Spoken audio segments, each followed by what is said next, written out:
prescription, yeah, demons don't like me.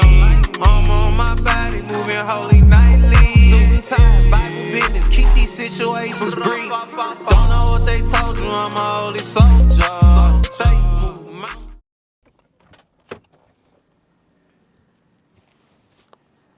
Big dog. What up, big dog? And this would be, the barbershop was like right here. The barbershop probably was like right up in here. Here, so this area was my barbershop. It had an area where you could walk. You started cutting at home? Where you could walk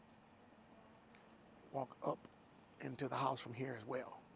This was my bedroom. This was my bedroom. My bedroom was like right here. So you kind of step down. House was off the ground. Kind of step down to the barbershop. My bedroom was right here. We walked. This was our. How many heads? Probably you could get over at this. I did good. You know, especially when you ain't charging that much. I used to do pretty good. Benny picked up real good. Picked up real good. It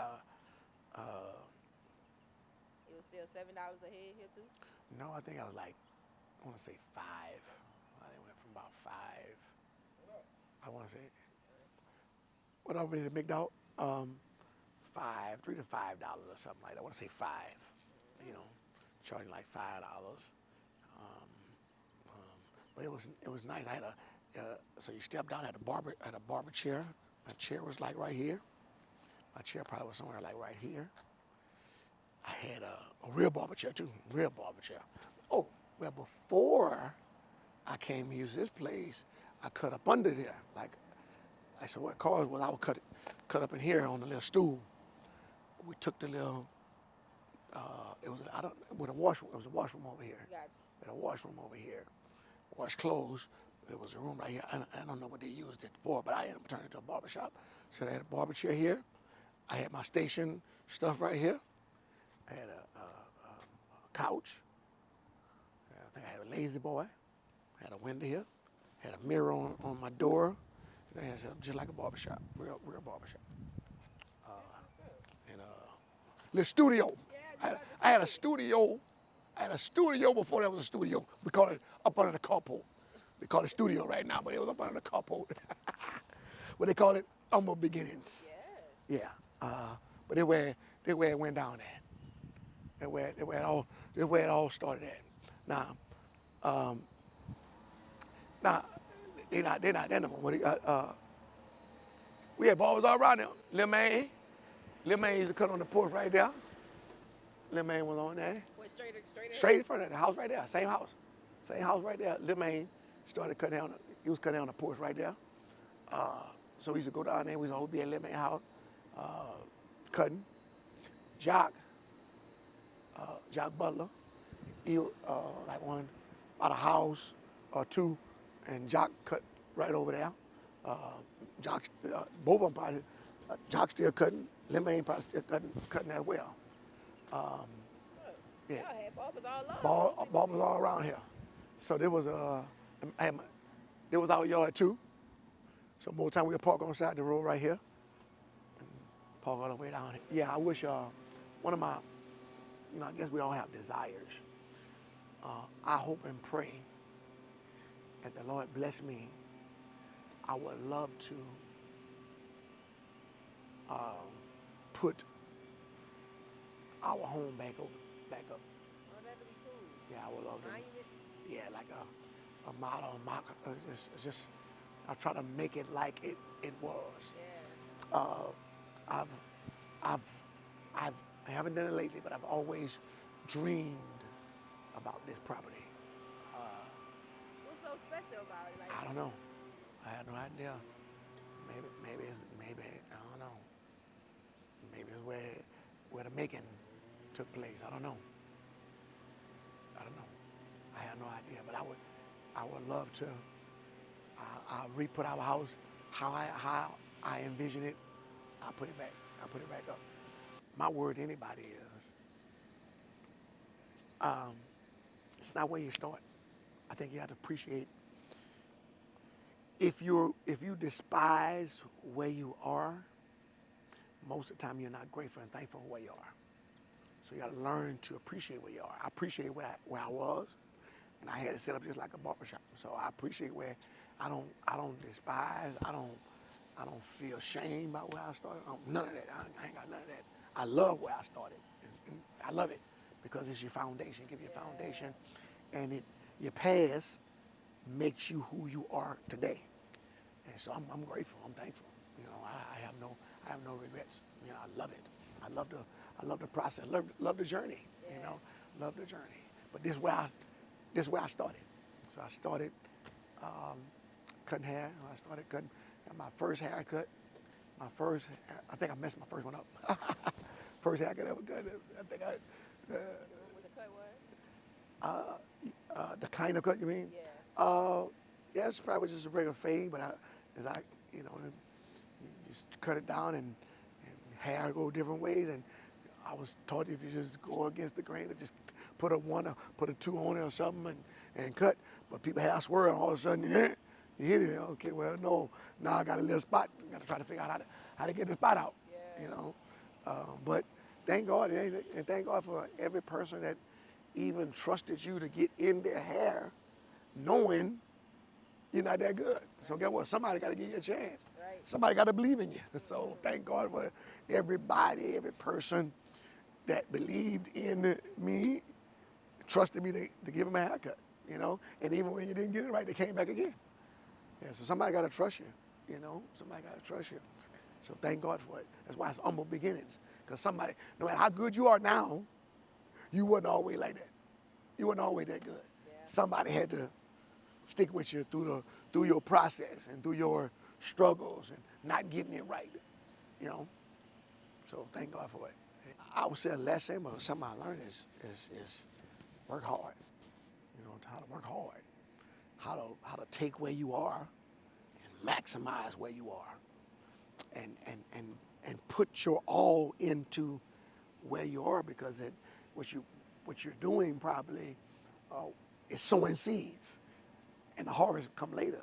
So, you know, the lesson I learned is learn how to work hard. I learned how to work, you know, and even barbering. Now, this is another thing that the lesson. So I can remember I worked at Georgia Golf. I was a maintenance person, worked for maintenance, and I remember leaving here and walking all the way to True Hope. Sometimes even getting to the River Road before somebody picked us up. Before I got picked up to go to work. That's crazy. So I remember like just grinding, just having this grind, and to get certain things done, to get it done. Before I had a vehicle, I was working and cutting hair, working 5.92 hours, and I would leave here, take out walking, try to catch me a ride so I can get to Georgia Golf. You're gonna survive, you know. You're gonna have something. You're gonna have to work for it. So I just worked, just grind, just got it in, and hard work does, you know, it pays off, and it has paid off, you know, little by little, step by step, you know, inch by inch, mile by mile, you know, it paid off. So I would say that the lesson is work hard, and work smart. You know, learn to work smart too. You know, but you got to have that hunger. Got to have that hunger down on the inside of you to want something or to want more.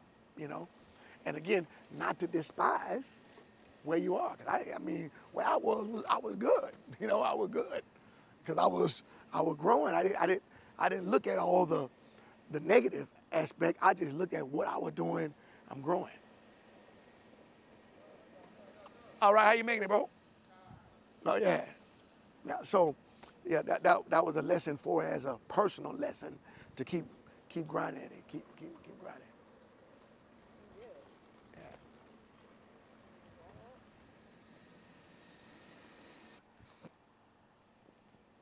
You think coming here is a good reminder? Oh yeah. Well, yeah. It's a good reminder, and sometimes people might need to see, who don't know your journey, they get to see where you come from, because sometimes when people see you, they think that, that's where you've always been. And it could be encouragement to those who are striving for more and for better. It could give them a little hope to let them know that, okay, this person didn't start there, but through the journey, through the process, they made that. So yes, it's always, I try to remain humble regardless. I try to remain humble regardless. You know, I'm of this mindset now. I don't want to have to look at someone with no shoes to appreciate my shoes. Yeah, I don't want to have to see someone else's lack to appreciate what I have. So I want a humble heart, humble spirit, humble mind to always be humble, always be grateful, always have an attitude of gratitude. So I ain't got to be forced into humility. Yeah. I want my humility to be natural. So, standing here today, you're the godfather. But back then, how would you describe, you know, who you were then? Back then, I would describe, well, Rick that cut hair. Somebody who cut hair, and that was it, you know. And you know, I think back then, you looked at barbering as like a side hustle. You know, especially where I'm from, it was like getting a plant, make money. So you didn't look at barbering as a career. You didn't look at barbering as a business. You looked at barbering as perhaps a side hustle, and you're just trying to make some extra money. So it was just Rick who cut hair. You know, I might be still Rick who cut hair, but I just looked at it. I think that's the view of it was. I just cut hair, and it wasn't until I got rejected. I was trying to get a job at the plant. I wanted to work for the plant. I kept getting rejected. So it was through rejection that I got direction to go to. I said, I'm going to barber school. I said, I know what I'm going to do. They ain't give me no job. They closed these doors trying to get in a job, try to get in on that dial, try to get on that Georgia Golf. So through that rejection, I got direction. I said, I know what I'm going to do. I'm already cutting hair. I'm going to go to school for cutting hair. I'm going to cut hair. Yeah, so sometimes God got a way of closing doors. You know, most time people say, God opened doors, and I believe he opened doors, absolutely. But if he opened doors, on the other side of that, he closed them. And sometimes it's good that he closes them because if he didn't close doors, we will go through every open door. And every open door may not mean go through them. So the fact that these doors were closed, it made me start looking into what I'm already doing and how to advance in the skill I already had. So I decided to go to barbering school. Went to barbering school, and from there, well, I had another journey from. It was crazy too. Let me say, this is a crazy piece. From the day I took my state board for barbering was the day I left and went out of state. Seriously? Yeah. The day I took my state board, took it on a Sunday. That Sunday night, I left to go to. I went to Bible college. So I left Georgia Golf, went to barbering school, finished barbering school, took the state board test. The day I took the state board test was the day remember being parked out here, Black Mustang, parked out here loading up to go to Columbus, Ohio. And I had to call back to figure out if I passed my state board for barbering. Wow. That's crazy. And went to Bible college, studied the Bible, and so it was then that when I came back, started cutting hair. After I came back, I used to go to, Corey was cutting my hair then. So I used to go to Corey's shop, get a haircut. Corey used to cut my hair. So, matter of fact, I was going to Corey before I went to Bible college. So we started talking, and we started talking about getting together, and he said he was going to wait till I come back from Bible college. So when I came back, I still was going to Corey. Came back. Me and him started. Me and him started talking. He ended up breaking his leg. I started cutting some of his clients.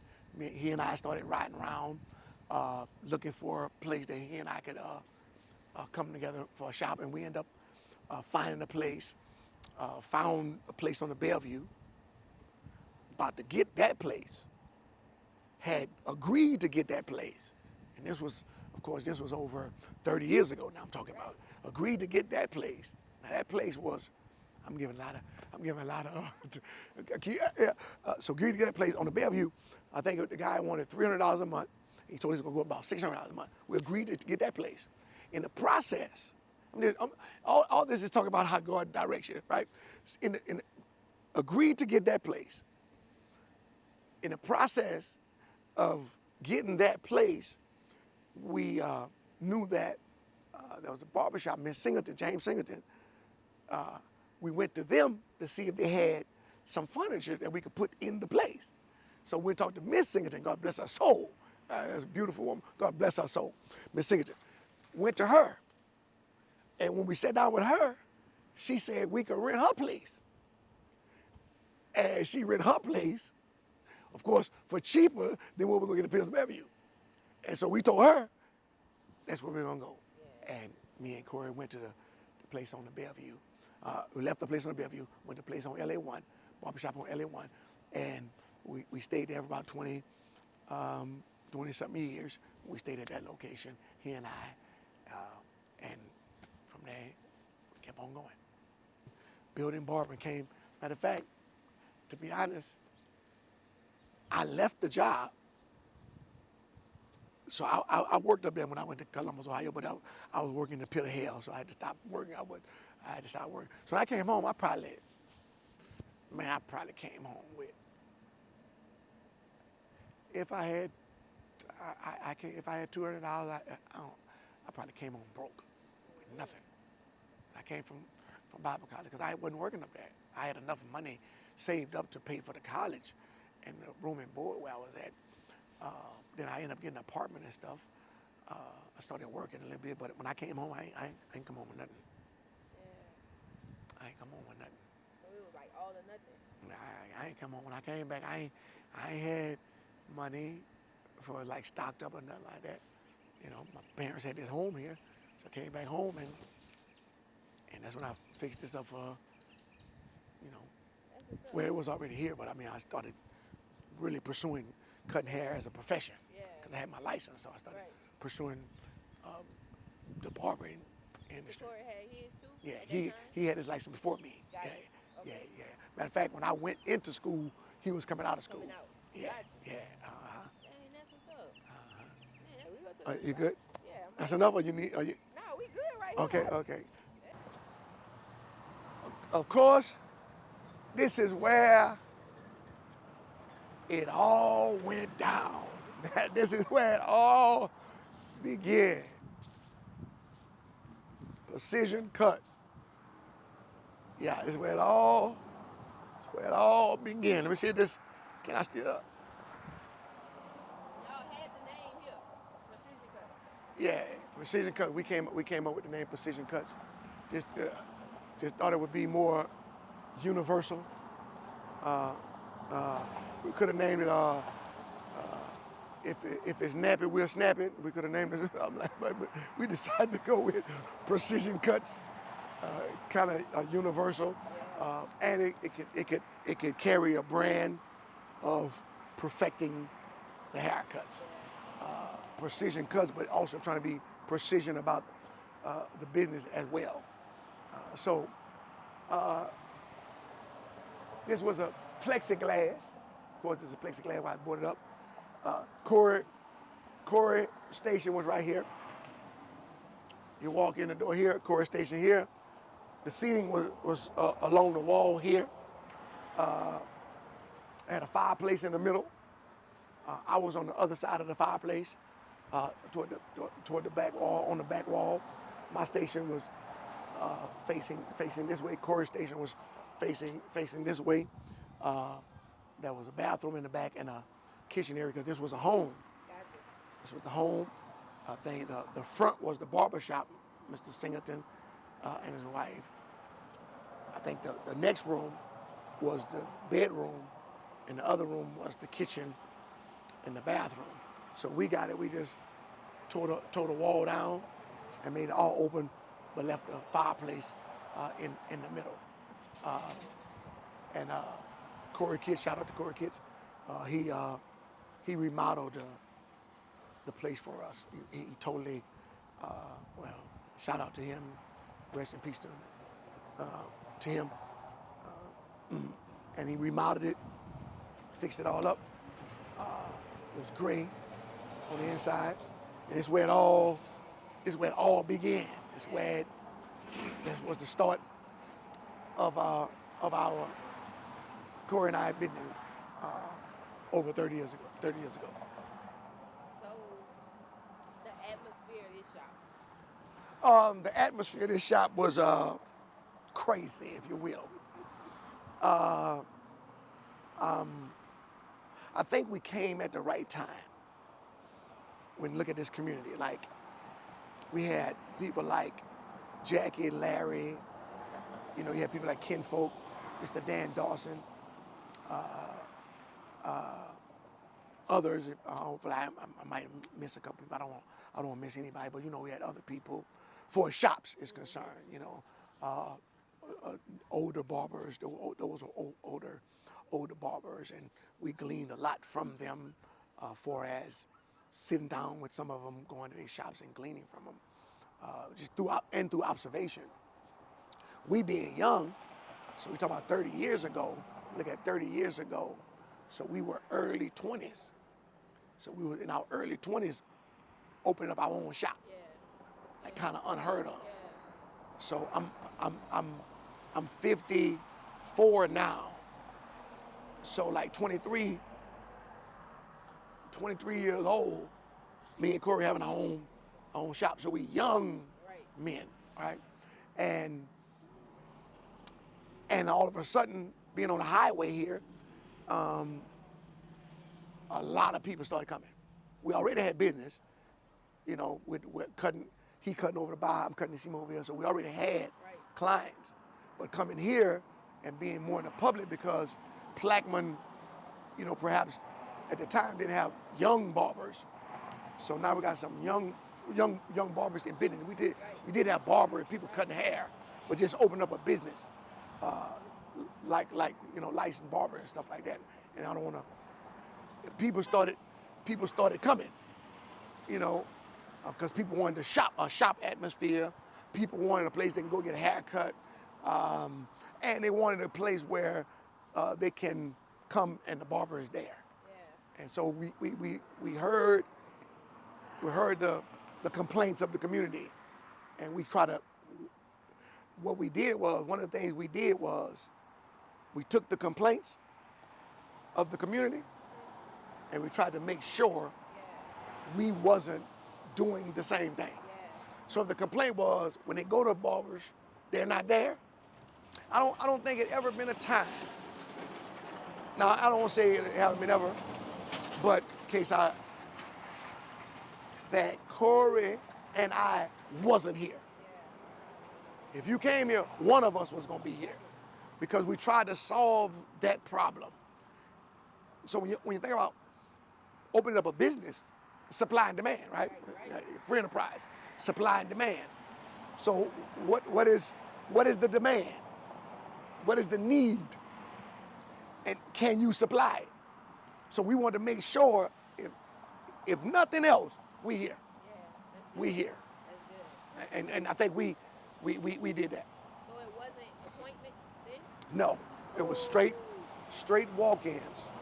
And they literally, and I'm not exaggerating, people can attest to this place would be packed.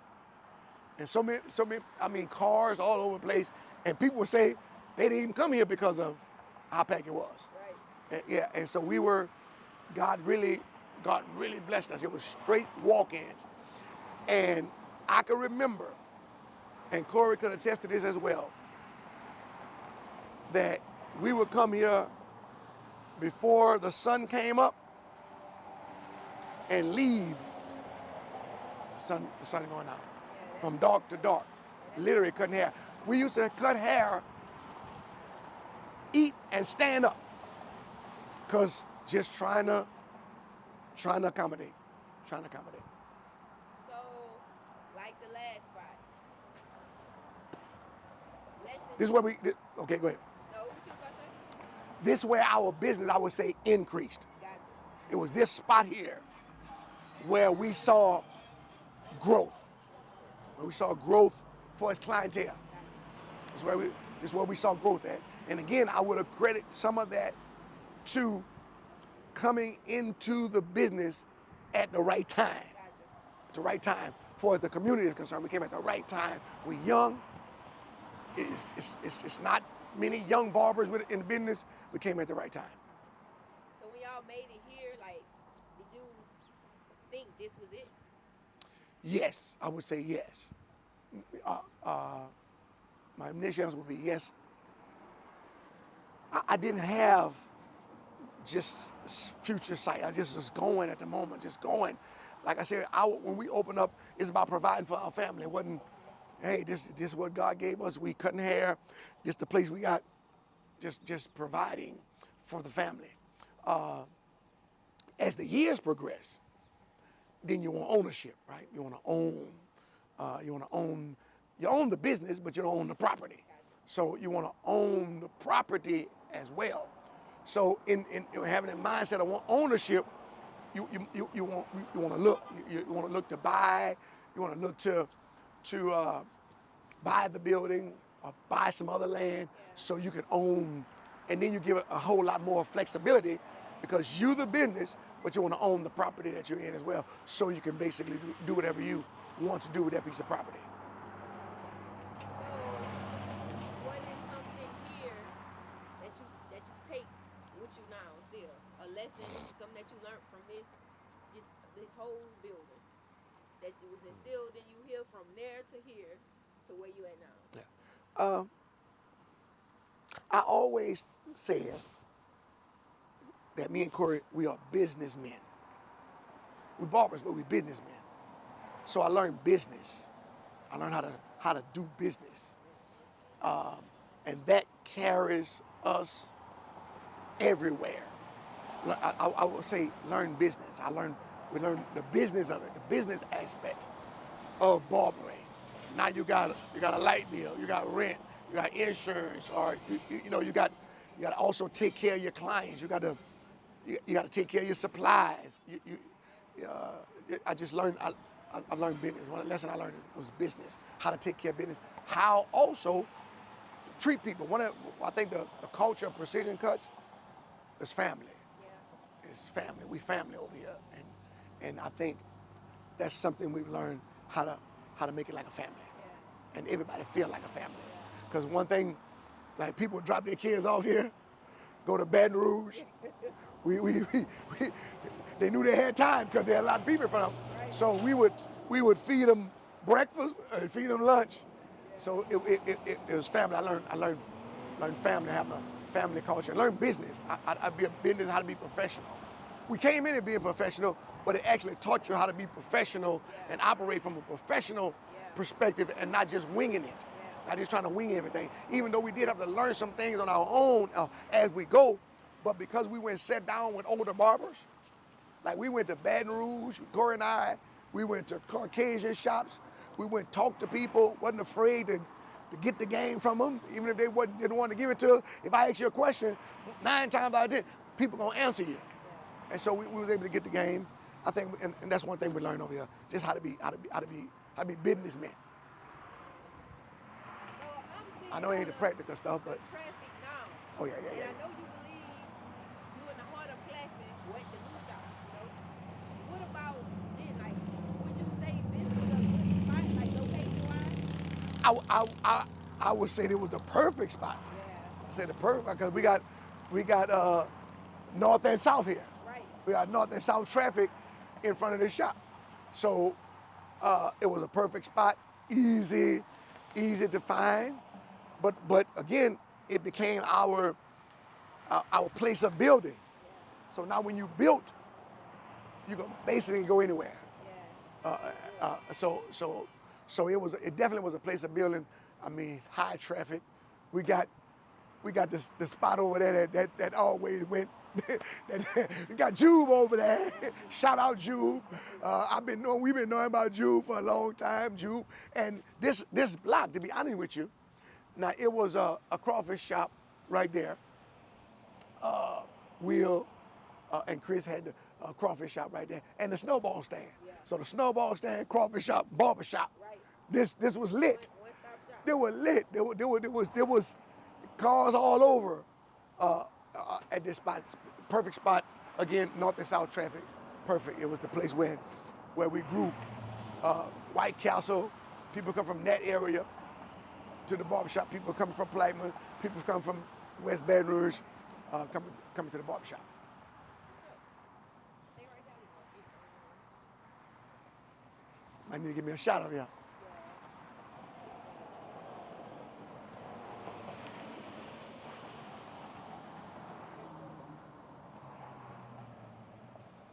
Blue shop.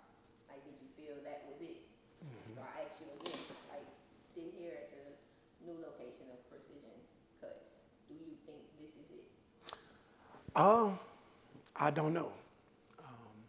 But I will say this, what feels good, ownership feels good, which give you more power, I guess, more flexibility. Owning the building, it just give you more flexibility, more freedom as well. I don't know what the future holds. I do have vision, do have desires, but we feel real comfortable where God has us now.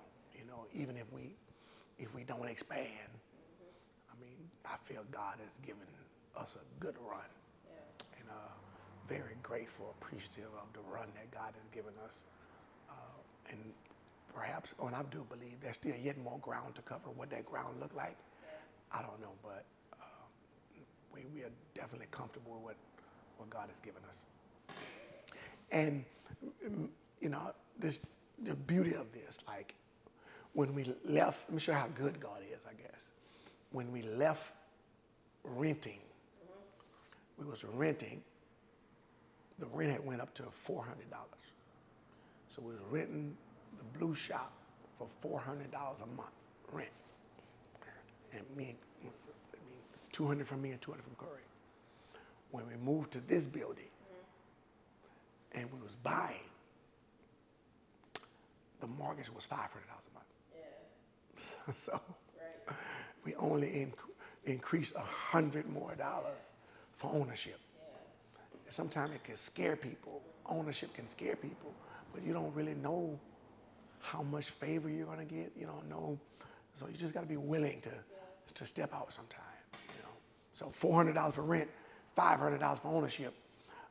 We willing to sacrifice whatever it takes to get that extra $100 to make sure that we owning the property. And of course, it was an increase. You got insurance on the property. You got to pay insurance yourself. So it was an increase, but it was worth it. Yeah. Even starting at the home shop, moving to the blue shop, to here, like, what's something that's just so unique about this one that you couldn't even get there, whether it's a vibe or whatever it is. Yeah, part of it is space. We got more space, which allows us to allow other barbers and stylists to be here with us.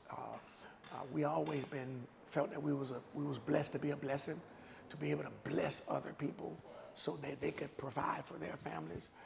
So I think that's totally different here than down there. Just giving people an opportunity to work and not charging them out the wazoo. That has been, for as the vibe aspect of this place. When we first came over here, I think when we first came over here, we was doing appointments on Fridays and Saturdays only.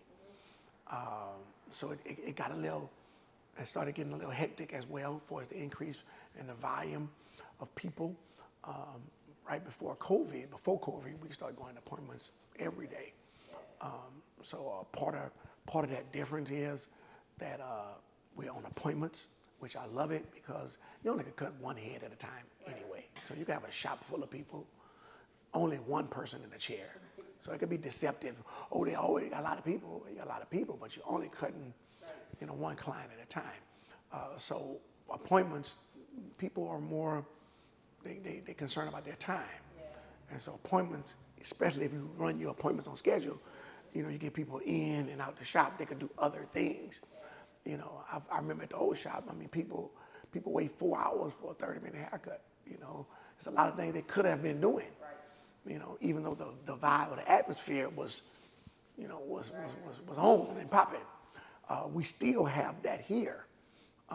We still have the vibe, the conversation, just the multiple people engaged in the conversation. So we still have that barbershop feel, even though we might not have a shop full of people all the time. But having 4 barbers at this moment, and if we have 4 clients apiece, then we still have the vibe of communicating, talking, just difference of opinion. So it's still that barbershop vibe. We haven't lost that, and the family atmosphere. You were talking about being the young barbers with, a shop, back then. And so now, y'all not new to it anymore, but y'all been in, because I was talking to you like last week about Bub, and he been here almost like 10 plus years, Mr. Ramon and things like that. So just talk about how y'all able to, relate, in a sense, and the cohesiveness of you and Mr. Corey kind of being, and they've been in the game too, a little while, but just the youthfulness of them, and they be able to get games from y'all, and y'all give it to them, and just having a shop with, being able to bring in younger barbers and let them do their thing too. Just talk about them, man. Being young barber helps you relate to younger barbers even when you get old, simply because you've been there and done that. So you're able to give experience to younger barbers to help them along the way because you've been there. And you should never forget where you come from, no matter where you are. You should never forget the pathway that got you to where you are. And, we was willing to go and listen to other people. So we still have that same concept about ourselves. Corey and I, we're willing to listen at the younger barbers as well. So we're not just gung-ho about our ideas. We are open. So being open sometimes allows you to stay relevant, to expand, to keep growing, so that you can still have success and being relatable to the younger barbers. And I think because some of the younger barbers, they saw us grow. They came to the shop and got haircuts. So to some degree, they get to okay, yeah, I've been to that shop. Bub talk about it all the time, coming to the shop. So coming to the shop, one of the things, if they wanted a design, back in our day, if they wanted a design, we calling their mama. So you couldn't come here and tell you want a design, we gonna call your mama. Because I'd had experience, I'd have put a design in the boy's head, mama come up here and tell me, don't you ever put nothing in the boy's head. So we've learned. So just learning, and then learning, having experience, it kind of helps you along the way. By them getting haircuts with us, when they come in the shop, it's an easy mesh because they've been around the shop for so long, and perhaps it's something that they aspire to be. And so now that they're there, they're not just there to say they're there to glean and learn, and each one teach one. So being in the heart of that, why is that something that you, I guess, paid attention to or find that important about this location? Yeah, but I didn't think it was important. It was direction. The first shop was direction. This one was direction too, because Corey and I bought a piece of property on the Bellevue, right across from the National Guard. So that was going to be our next spot from down there. So again, in searching, found a spot, paying for it, owned a piece of property, got the property. So our next move was going to be on the Bellevue. Because if you notice, things start shifting down the Bellevue. Yeah, business and everything started shifting down the Bellevue. So we had a spot across from that yard, right behind Butcher Boy, piece of property open, that was gonna be ours. We ride one day. We ride, Corey and I just ride, sign on side this building right here, for lease or for sale. You know me, I pick up the phone, I call. Guy says for sale, it's under lease right now. They said, are y'all willing to buy it and allow the people to keep the lease? Sure. Bought this property, was under lease with someone else. Bought it while it was leased to somebody else. We bought it while we were still down there. Our property. We had it. Knowing our next move with the shop down the street. Guy wanted to get out the lease, called us one time, say he wanted to get out the lease. Will it be okay if you got a lease and he'll have to pay the rest of it? I say, sure, you can leave anytime you get ready. You ain't gonna owe us nothing. And when he left, we started fixing on this piece of property. And then got it fixed up and came over here. When it was finished, when Pastor Ubri had fixed the lights, turned the lights on, called Corey, so the lights were red. We came down here and started cutting. What was it before? It was a pawn shop. Okay. It was a pawn shop. It was a pawn shop. That's why it's so heavily secured. That's why I got all these bars around here, because it was a pawn shop. And look at it. If we follow the journey, we still on LA1 with a mind to go down to Bellevue. So now we in the, I want to say, still a business district. Of course, this business is a little further down, but when you get into the heart of Blackman, or when you get inside of Blackman, barbershop.